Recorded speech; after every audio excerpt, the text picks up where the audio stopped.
আসসালামু আলাইকুম প্রিয় শিক্ষার্থীরা, আশা করছি তোমরা সবাই ভালো আছো। আজকে তোমাদের সঙ্গে আলোচনা করব এইচএসসির খুব গুরুত্বপূর্ণ একটি topic, special uses of words and phrase. এটা কিভাবে সেন্টেন্সের মাঝে ইউজ করতে হয় আমরা বিস্তারিত দেখব। আশা করছি তোমরা শুরু থেকে শেষ পর্যন্ত ক্লাসটি দেখবে, আজকে ইউনিক কিছু শিখতে পারবে ইনশাআল্লাহ। ওয়াজ বর্ন অথবা বি বর্ন। বি বর্ন বলতে বোঝায় এখানে ওয়াজ ওয়্যার। ওকে, আমরা এক্সপ্লানেশনটা সবার আগে দেখব। কোন স্থানে, কোন সালে, কোন তারিখে জন্মগ্রহণ করা বোঝাতে বি বর্ন বলতে am is are was were কে বোঝায়। বিশেষ ধরনের ইউজেস হিসেবে ভার্বের বিআর এর পাস্ট পার্টিসিপল ফর্ম বর্ন ব্যবহৃত হয়। আশা করছি তোমরা এটা বুঝতে পেরেছো। এখন এক্সাম্পল দেখো, হি ওয়াজ বর্ন ইন ঢাকা।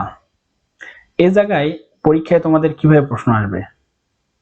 পরীক্ষায় প্রশ্ন আসবে, দেখো এই যে এখানে আছে ওয়াজ বর্ন, এই জায়গাটা ফাঁকা থাকবে, এই জায়গাটা ফাঁকা থাকবে।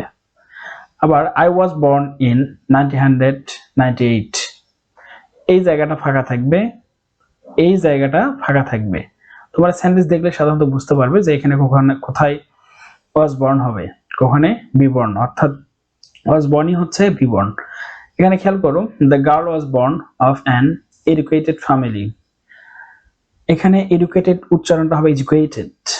আশা করছি তোমরা এটা বুঝতে পেরেছো। এখানে এই এডুকেটেড এই শব্দটা কি হবে ভাইয়া? এটা হচ্ছে অ্যাডজেক্টিভ। পাশাপাশি যদি দুইটা নাউন বসে বা দুইটা ওয়ার্ড বসে, অর্থাৎ আর্টিকেল, এখানে খেয়াল করো আর্টিকেলের পরে যদি দুইটা ওয়ার্ড থাকে, কয়টা ওয়ার্ড? দুইটা। প্রথমটা হয় অ্যাডজেক্টিভ, প্রথমটা হবে কি অ্যাডজেক্টিভ, এবং দ্বিতীয়টা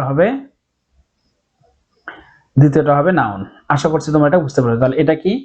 এটা হচ্ছে noun. Have to, has to, have two. এই হ্যাভ টু হ্যাজ টুর পরিবর্তে আরেকটা ইউজ করা যায় হ্যাভ হ্যাজ গট টু। অর্থ একই, বাধ্যবাধকতা বোঝায়। আমরা আগে ব্যাখ্যাটা দেখব। যেতে হবে, খেতে হবে, পড়তে হবে, পান করতে হবে ইত্যাদি, অর্থাৎ যতগুলো ক্রিয়া আছে ভার্বের উপর এমফেসাইজ করে, অর্থাৎ কি করে? প্রেসারাইজ করে, বা বাধ্যবাধকতা বোঝায়, বা অব্লিগেশন বা অব্লিগেটরি বোঝায়। এক্সপ্রেশন প্রকাশ করার জন্য have to has two phrase use হয়। এখন এটা কেন ফ্রেজ বলা হয়েছে? দুইটা ওয়ার্ড মিলে একটা অর্থ বহন করে এবং ভার্বের অর্থ বহন করে। সাধারণত হ্যাভ টু, হ্যাজ টু কোনো কাজ করার বাধ্যবাধকতা বা প্রয়োজনীয়তা বোঝাতে ব্যবহৃত হয়। উপদেশ প্রদান করার ক্ষেত্রেও হ্যাভ টু হ্যাজ টু ব্যবহৃত হয়। হ্যাভ টু হ্যাজ টু এর পাস্ট ফর্ম হচ্ছে হ্যাভ টু। ফিউচার টাইমের ক্ষেত্রে হ্যাভ টু হ্যাজ টু বা শ্যাল হ্যাভ টু বা উইল হ্যাভ টু ব্যবহৃত হয়ে থাকে। খুব গুরুত্বপূর্ণ একটি বিষয় এখানে খেয়াল করো তোমরা, যে shall have to, will have to, shall have to, will have to এটা হচ্ছে ফিউচার, একই অর্থ দেয়। হ্যাভ টু হ্যাজ টু এর পরিবর্তে হ্যাভ হ্যাজ গট টু ব্যবহৃত হতে পারে। কোনো কাজ অবশ্যই করতে হবে বা করা প্রয়োজন, এরূপ বাধ্যবাধকতা বোঝাতে have to has two.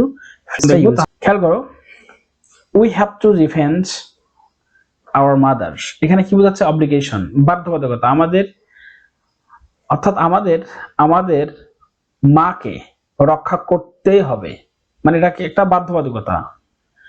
We have to produce more food, necessity, প্রয়োজনীয়তা বোঝাচ্ছে। আমাদের আরো বেশি খাবার উৎপাদন করতে হবে, তার মানে এটা প্রয়োজনীয়তা। I have to complete my homework today, আমাকে আজই আমার বাড়ির কাজ শেষ করতে হবে।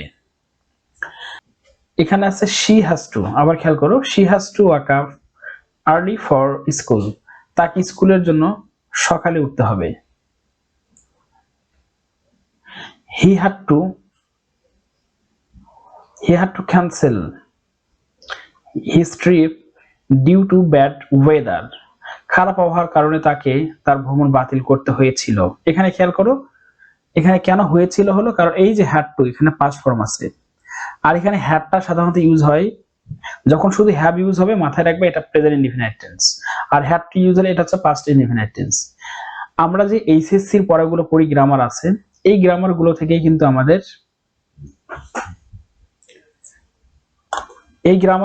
কিন্তু আমরা অ্যাডমিশনের জন্য আমরা কি করতে পারি?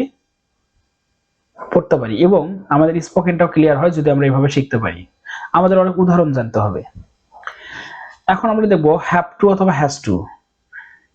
হ্যাভ টু হ্যাজ টুর পরিবর্তে have has got to use হয়। খেয়াল করো, have has got to, have to has to পরিবর্তে কি ইউজ হবে, হ্যাভ হ্যাজ গট টু। খেয়াল করে এখন, we have to, we have got to leave now to catch the train, আমাদের এখনই বের হতে হবে ট্রেন ধরার জন্য। She has got to finish this report by tomorrow, তাকে আগামীকালের মধ্যে এই রিপোর্ট শেষ করতে হবে।